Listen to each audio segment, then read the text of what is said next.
હવે વિદ્યુત ચુંબકીય તરંગોની લાક્ષણિકતા તરફ જઈએ।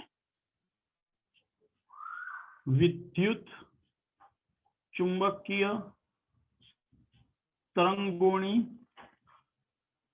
લાક્ષણિકતા।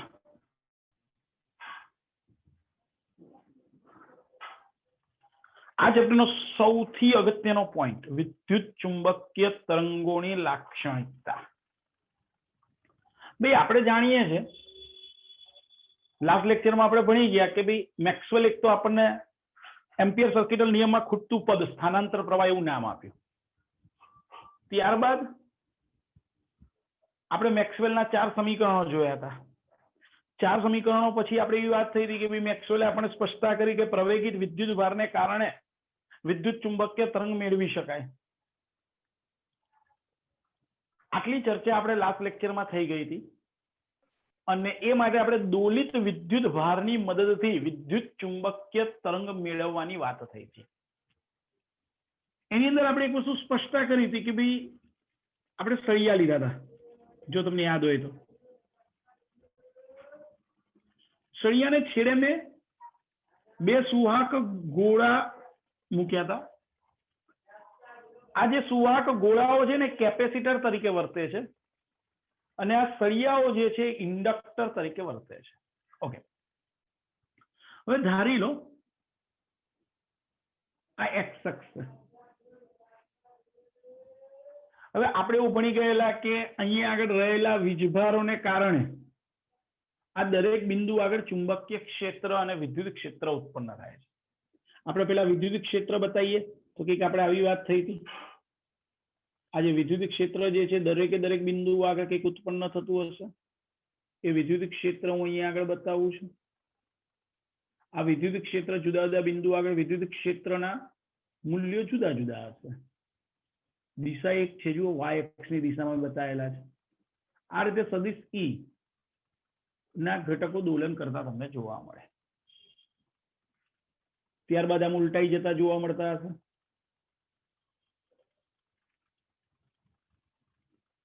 આ રીતે આપણને સદિશ ઈ ના ઘટકો મળી આવશે। આ રીતે સદિશ ઈ ના ઘટકો દોલન કરતા હશે। ઓકે, એટલે સદિશ ઈ ના ઘટકો આ રીતે વાય અક્ષને સમાંતર દોલન કરે છે। જે મેં લાસ્ટ લેક્ચરમાં તમને વાય અક્ષની દિશામાં બંને ગોળા પરના વીજભારને કારણે વિદ્યુત ક્ષેત્રની દિશા દર્શાવે। પછી મેં તમને એવું કીધેલું કે આ વીજભાર જે આમાં ગતિ કરે એટલે ચુંબકીય ક્ષેત્ર ઉત્પન્ન થાય અને ચુંબકીય ક્ષેત્ર પણ મેં તમને બતાવેલું કે ભાઈ આ બોર્ડના સમતલને લંબ બહાર આવતી દિશામાં અથવા અંદર તરફ જતી દિશામાં। ધેટ મીન્સ ચુંબકીય ક્ષેત્ર જે છે એની દિશા એ આ વાય અક્ષની દિશામાં છે, તમે જોઈ શકો છો। એ વાય અક્ષની દિશામાં છે। ઠીક, આવી પરિસ્થિતિ જોવા મળશે। એ વાય અક્ષની દિશામાં દોલન કરતા હશે।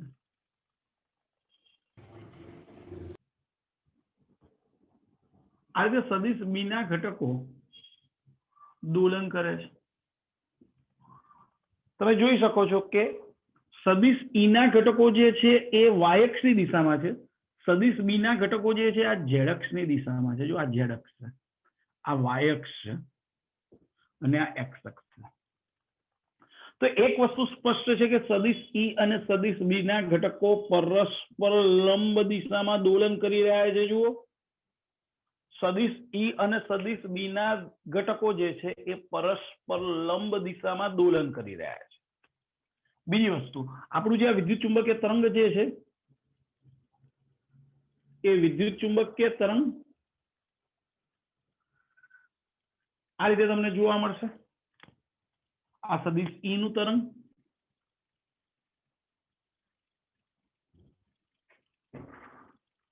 આ સદિશ બી નું તરંગ, અને આ રીતે તરંગ ક્રમશઃ એક્સ અક્ષની દિશામાં આગળ વધતું જશે। અર્થાત તરંગ પ્રસરણની દિશા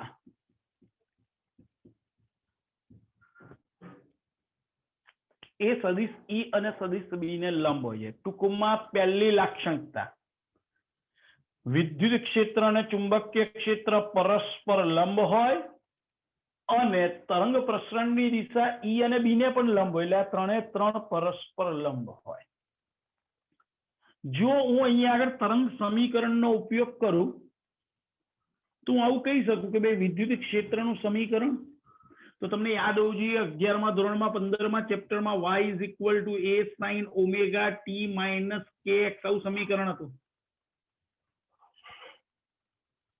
તો એ સમીકરણની જેમ બનાવીએ તો y ની જગ્યાએ e, a એટલે મહત્તમ મૂલ્ય, એટલે e નું મહત્તમ મૂલ્ય E0 sin omega t minus k. તરંગ x અક્ષની દિશામાં લીધું હોય તો અહીંયા x લખવાનું, જો ચોપડીમાં z અક્ષની દિશા આ લીધેલી છે માટે એમને z લખેલું છે, ધ્યાન રાખજો. મેં જે અહીંયા આગળ તમને બતાવ્યું છે તરંગ પ્રસરણની દિશા x અક્ષ બતાવી છે, ચોપડીમાં તરંગ પ્રસરણની દિશા જે છે એ z અક્ષની દિશામાં છે માટે એ લોકોએ z લખેલું છે. ઓકે, હવે મારો આ જે સદિશ E જે છે તમે જોઈ શકો છો કઈ દિશામાં છે સદિશ E, y અક્ષની દિશામાં, એટલે ઇન્ટુ j કેરેટ. ચોપડીમાં સદિશ E x અક્ષની દિશામાં છે એટલે I કેરેટ લખેલું છે. આપણે અહીંયા એને y અક્ષની દિશામાં દોલન બતાવ્યા છે એટલે મેં j કેરેટ લખ્યું છે. તો તમે અહીંયા આવું કહી શકો કે ધેટ મીન્સ EY અને EZ ઘટક 0 થશે. કેમ? અહીંયા આગળ સોરી EX અને EZ ઘટક 0 થશે. આ y આમ છે j કેરેટ, એટલે અહીંયા તમારે લખવું જ લખાય આ EY. સેમ પરિસ્થિતિ ચુંબકીય ક્ષેત્ર માટે લખી શકાય. સેમ આ જ રીતે મહત્તમ મૂલ્ય B0 sin omega t minus kx. કઈ દિશામાં લીધું છે? z અક્ષની દિશામાં, એટલે k કેરેટ. ભાઈ આ z અક્ષની દિશામાં એટલે આને BZ કહીએ, જ્યારે BY અને BX 0. આમ સદિશ E અને સદિશ B પરસ્પર લંબ છે. જો આનો y ઘટક છે તો આનો z ઘટક છે, અને પરિણામી તરંગ કઈ દિશામાં છે? x અક્ષની દિશામાં છે. એટલે આ એક પહેલી લાક્ષણિકતા કે એને તરંગ સમીકરણ સ્વરૂપે દર્શાવીએ છે ત્યારે એ જે દિશામાં દોલન કરે છે એ દિશાનો ઘટક સિવાય બાકીના ઘટકો 0 છે. જોઈ લો, આ y અક્ષની દિશામાં દોલન છે તો એનો x અને z આમ 0. આ z અક્ષની દિશામાં દોલન લીધા છે માટે એનો x અને y આમ 0 છે. ઓકે, અહીં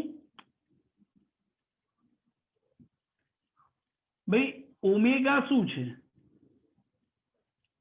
તો કે આપણે જાણીએ છીએ આ ઓમેગા એ તરંગની કોણીય આવૃત્તિ થઈ. કોણીય આવૃત્તિ રિયલમાં આપણે આ વીજભાર જે દોલન કરે છે વીજભારની કોણીય આવૃત્તિ છે હકીકતમાં, અને એને આપણે 2πf વડે પણ દર્શાવી શકીએ, જ્યાં f એની આવૃત્તિ છે. કે શું છે? બોલો, કોણ કહેશે?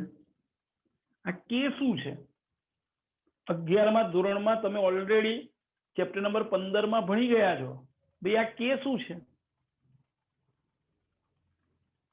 બોલો ભાઈ, કોઈને ખ્યાલ કે શું છે?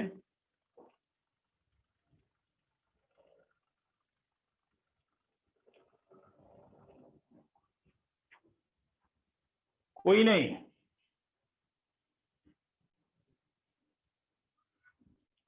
એને તરંગ સદિશ વેવ વેક્ટર કહીએ છીએ આપણે. તરંગ સદિશ, જો તમને યાદ હોય તો એનું સૂત્ર આપણે લખતા હતા ઇઝ ઇક્વલ ટુ 2π/λ, જ્યાં લેમ્બડા એ તરંગની તરંગ લંબાઈ દર્શાવે છે. ઓકે, આપણને એ પણ ખબર છે કે ભાઈ ω/k એ વેગ દર્શાવે છે, જેને આપણે તરંગ વેગ કહીએ છીએ. ધેટ મીન્સ ઓમેગાની કિંમત 2πf, સોરી ઓમેગાની કિંમત 2πf અને k ની કિંમત 2π/λ. અને તરંગના વેગને આપણે c વડે દર્શાવીએ શૂન્ય અવકાશના માધ્યમમાં, માટે મેં c લખ્યું છું. v ની જગ્યાએ મેં અહીંયા c લખી નાખ્યું. તો તમે જોઈ શકો છો આ 2π કેન્સલ, માટે f lambda is equal to c. f lambda is equal to c. આ લેમ્બડા છેદના છેદમાં છે એટલે ઉપર ગયા, એટલે f into lambda is equal to c, જે આપણે ઓલરેડી 11મા ધોરણમાં પણ ભણેલા છે કે તરંગ લંબાઈ અને આવૃત્તિનો ગુણાકાર એ તરંગનો વેગ દર્શાવે છે આ શૂન્ય અવકાશના માધ્યમમાં. તો જો તમારી જોડે તરંગ વેગના આ તરંગ સમીકરણને આધારે સૂત્રો મળી રહ્યા છે. તરંગ વેગના આપણને જે આ સમીકરણ મળ્યા છે એ તરંગ સમીકરણને આધારે, જો મેં આ બે સમીકરણ લખ્યા હતા એના આધારે મળેલા છે. આ ઓમેગા અને કે ની કિંમતનો ગુણોત્તર કરીને એફ લેમ્બડા વચ્ચેનો સંબંધ મેળવ્યો છે. પણ મેક્સવેલે તો બધી થિયોરિટિકલ ચર્ચા કરી હતી. મેક્સવેલે આપણને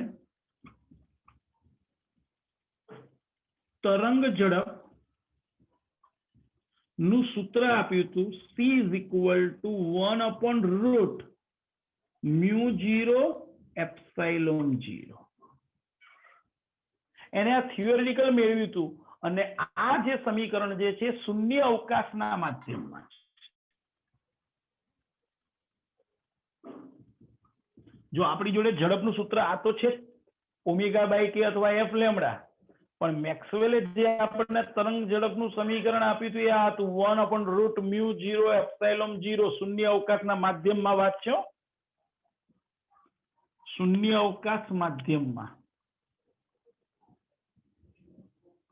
જ્યાં μ0 શું છે તો આપણે જાણીએ છીએ શૂન્ય અવકાશની પરમિએબિલિટી. એપ્સાઇલોન 0 શું છે? એ શૂન્ય અવકાશની પરમિટિવિટી દર્શાવે છે. ભાઈ μ0 શૂન્ય અવકાશની પરમિએબિલિટી અને એપ્સાઇલોન 0 શૂન્ય અવકાશની પરમિટિવિટી છે. ઓકે, પણ જો અન્ય માધ્યમમાં વાત કરીએ તો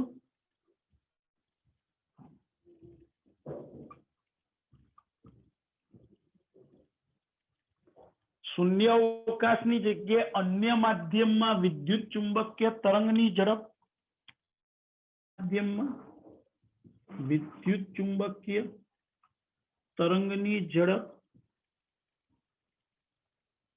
તો અન્ય માધ્યમમાં વિદ્યુત ચુંબકીય તરંગની ઝડપ v is equal to 1/√μ epsilon, 1/√μ epsilon, જ્યાં μ જે તે માધ્યમની પરમિએબિલિટી અને એપ્સાઇલોન એ જે તે માધ્યમની પરમિટિવિટી.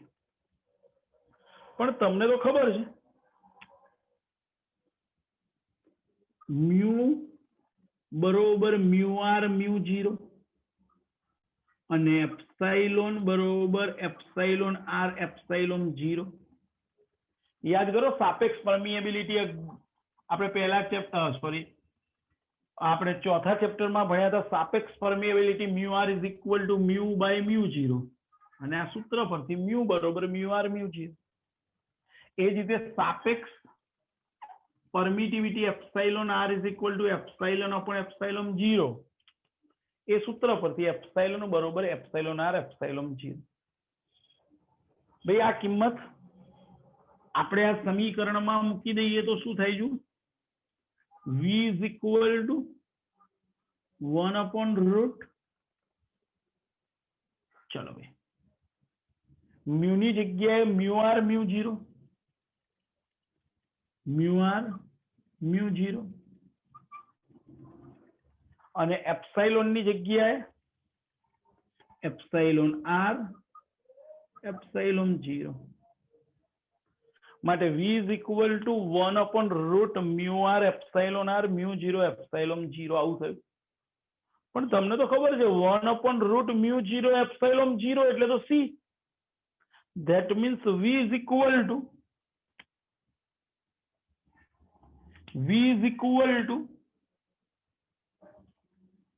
ભાઈ આ 1/μ0 ની જગ્યાએ c route μr epsilon r, અર્થાત કોઈ પણ માધ્યમમાં શૂન્ય અવકાશ સિવાયના કોઈ પણ માધ્યમમાં વિદ્યુત ચુંબકીય તરંગનો વેગ v is equal to c/√μr epsilon r, અર્થાત કોઈ પણ માધ્યમમાં વિદ્યુત ચુંબકીય તરંગના વેગનો આધાર માધ્યમની સાપેક્ષ પરમિએબિલિટી અને સાપેક્ષ પરમિટિવિટી ઉપર રહેલો છે. કોઈ પણ માધ્યમમાં વિદ્યુત ચુંબકીય તરંગનો વેગ એ જે તે માધ્યમની સાપેક્ષ પરમિએબિલિટી અને સાપેક્ષ પરમિટિવિટી ઉપર રહેલો છે. જો ભાઈ ફરીથી આટલી વસ્તુ રિપીટ કરું છું, ધ્યાન રાખજો. મેં એવું કીધું તમને કે ભાઈ વિદ્યુત ચુંબકીય તરંગમાં સદિશ E અને સદિશ B પરસ્પર લંબ હોય છે અને તરંગ નું પ્રસરણ એ સદિશ E ને પણ લંબ અને B ને પણ લંબ, ટૂંકમાં ત્રણે પરસ્પર લંબ હોય. એટલે મેં એવું ધારી લીધું કે ધારી લો કે સદિશ E y અક્ષની દિશામાં દોલન કરે છે, સદિશ B z અક્ષની દિશામાં દોલન કરે છે, તો તરંગ x અક્ષની દિશામાં દોલન કરતું હશે. ઓકે, હવે સદિશ E ના સમીકરણ સ્વરૂપે રજૂ કર્યું કે ભાઈ સદિશ E is equal to કયા સમીકરણ પરથી? y is equal to a sin omega t minus kx પરથી, જે આપણે 11મા ધોરણમાં 15મા ચેપ્ટરમાં ભણ્યા હતા. સદિશ Ey is equal to E0 sin omega t minus kx j cap. હવે ex અને ez બંને 0 છે. ex અને ez બંને 0 કેમ? કારણ કે સદિશ E y અક્ષની દિશામાં દોલન કરે છે, માટે એનો xm અને zm મેં 0 લીધો. એ જ રીતે સદિશ B મેં લીધો z અક્ષની દિશામાં, માટે એનો ym અને xm 0 મૂક્યો. અહીંયા ઓમેગા એ તરંગની કોણીય આવૃત્તિ છે, એને 2πf વડે દર્શાવીએ તો f એ તરંગની વિદ્યુત ચુંબકીય તરંગની આવૃત્તિ છે. રિયલમાં આ વીજભાર જે દોલન કરે છે એ વીજભારની આવૃત્તિ એ જ વિદ્યુત ચુંબકીય તરંગની આવૃત્તિ કહેવાય. કે તરંગ સદિશ છે અને તેનું સૂત્ર છે 2π/λ, જ્યાં લેમ્બડા એ તરંગ લંબાઈ દર્શાવે છે.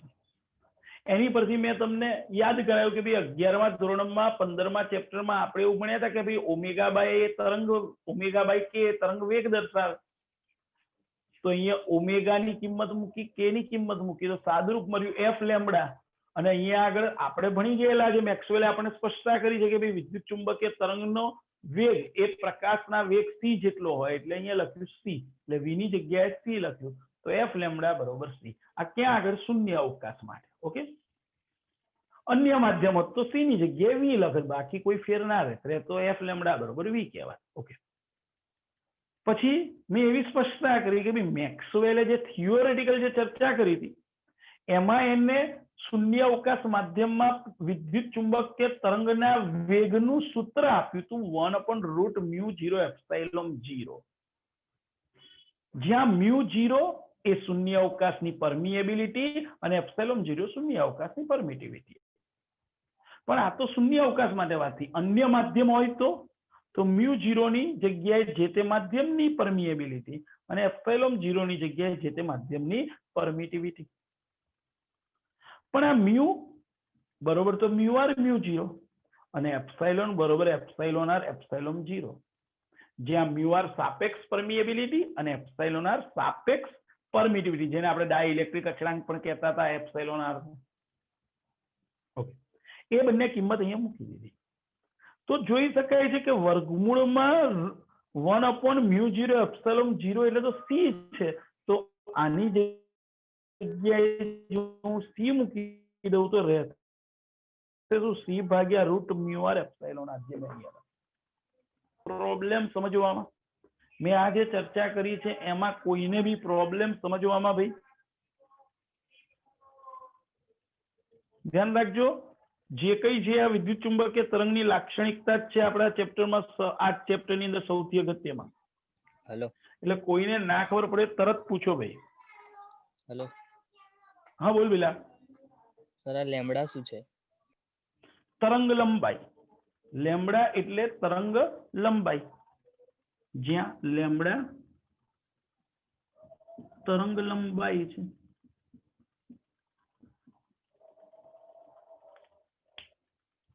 બોલો આટલે સુધી ક્લિયર ભાઈ? ઓકે, હજી આગળ વિચારીએ ભાઈ. v ઇઝ ઇક્વલ ટુ સૂત્ર શું મળ્યું તમને? c upon root mu R epsilon R. આ c બાય v કોઈ પણ માધ્યમમાં પ્રકાશનો વેગ v હોય તો શૂન્યાવકાશમાં પ્રકાશનો વેગ ભાગ્યા જે તે માધ્યમમાં પ્રકાશના વેગના ગુણોત્તરને માધ્યમનો નિરપેક્ષ વક્રી ભવનાંક કહે છે. માધ્યમનો નિરપેક્ષ વક્રી ભવનાંક કહે છે. ફરી બોલું છું, ધ્યાન રાખજો. તમે 9મા 10મા ધોરણમાં નિરપેક્ષ વક્રી ભવનાંક ભણેલા છો અને ના ભણ્યા હોય તો આ સૂત્ર યાદ કરાવું છું, કારણ કે આના પછીનું જ ચેપ્ટર 9મા ચેપ્ટરમાં આપણે આ સૂત્ર પાછું યાદ કરવાનું છે, એટલે કે એનો ઉપયોગ કરવાનો છે. કોઈ પણ માધ્યમનો નિરપેક્ષ વક્રી ભવનાંક એટલે તો કે નિરપેક્ષ વક્રી ભવનાંક એટલે શૂન્ય અવકાશમાં પ્રકાશનો વેગ ભાગ્યા તે માધ્યમમાં પ્રકાશના વેગનો ગુણોત્તર. ભાઈ પણ c બાય v આ સૂત્ર પ્રમાણે જોઈએ તો root mu R epsilon r થયું છે. eta is equal to root mu r epsilon r, અર્થાત કોઈ પણ માધ્યમનો વક્રી ભવનાંક એ સાપેક્ષ પરમિએબિલિટી અને સાપેક્ષ પરમિટિવિટી ઉપર આધારિત છે. જો સાપેક્ષ પરમિએબિલિટી અને સાપેક્ષ પરમિટિવિટી ઉપર આધારિત છે. સામાન્ય રીતે કોઈ બી એમસીક્યુ કે દાખલા કરતા હશો ને તો એની અંદર ઘણીવાર તમને એપ્સાઇલોન આર આપશે, મ્યુ આર નહીં આપ્યું હોય, એને વક્રી ભવનાંક શોધવાનું કહેશે. જ્યારે કોઈ પણ એમસીક્યુ કે દાખલામાં તમને એપ્સાઇલોન આર આપે પણ મ્યુ આર ના આપે તો તમારે મ્યુ આર ની કિંમત 1 છે તેવું સ્વીકારીને ચાલવાનું. જ્યારે કોઈ પ્રશ્નમાં મ્યુ આર ની કિંમત સામાન્ય રીતે ના આપી હોય તો એ કિંમત સાપેક્ષ પરમિએબિલિટીની કિંમત 1 લઈને દાખલો ગણવાનો અથવા એમસીક્યુ ગણવાનું યાદ રાખજો. માટે eta is equal to root mu R epsilon r માં જ્યારે મ્યુ આર ના આપ્યું હોય તો મ્યુ આર ની કિંમત 1 ગણવાની. ઓકે, એટલે જુઓ વિદ્યુત ચુંબકીય તરંગોની લાક્ષણિકતા પરથી તમને નવા નવા સમીકરણ મળી રહ્યા છે. એક સમીકરણ મળ્યું વિદ્યુત ક્ષેત્રનું તરંગ સ્વરૂપે, ચુંબકીય ક્ષેત્રનું.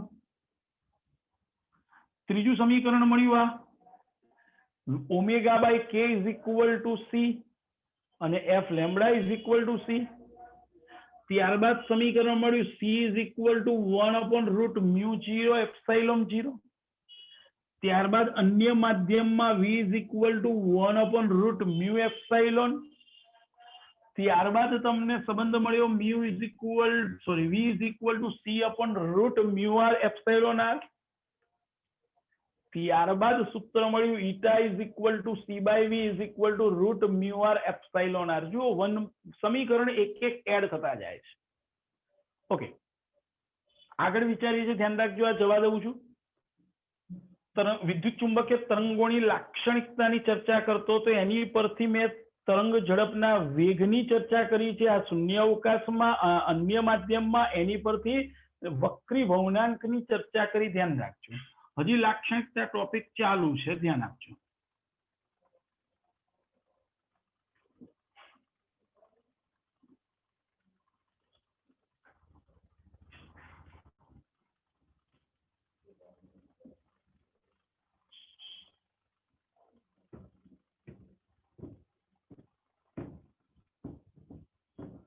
ચલો ભાઈ જુઓ ભાઈ, આજે આપણું વિદ્યુત ચુંબકીય તરંગ જે છે એ વિદ્યુત ચુંબકીય તરંગમાં કોઈ પણ ક્ષણે વિદ્યુત ચુંબકીય તરંગમાં કોઈ પણ ક્ષણે તેના વિદ્યુત ક્ષેત્ર અને ચુંબકીય ક્ષેત્રનો ગુણોત્તર હંમેશા c જેટલો હોય છે. કોઈ પણ ક્ષણે E અને B નો ગુણોત્તર અંતર એ સી જેટલો હોય છે. જો તમે ઈ નું મહત્તમ મૂલ્ય લો, પીક વેલ્યુ મહત્તમ મૂલ્ય E0, તો ચુંબકીય ક્ષેત્રનું પણ મહત્તમ મૂલ્ય B0 લેવાનું. તમને કહે સાહેબ E0 B0 કયા, તો યાદ કરો સમીકરણ E બરોબર E0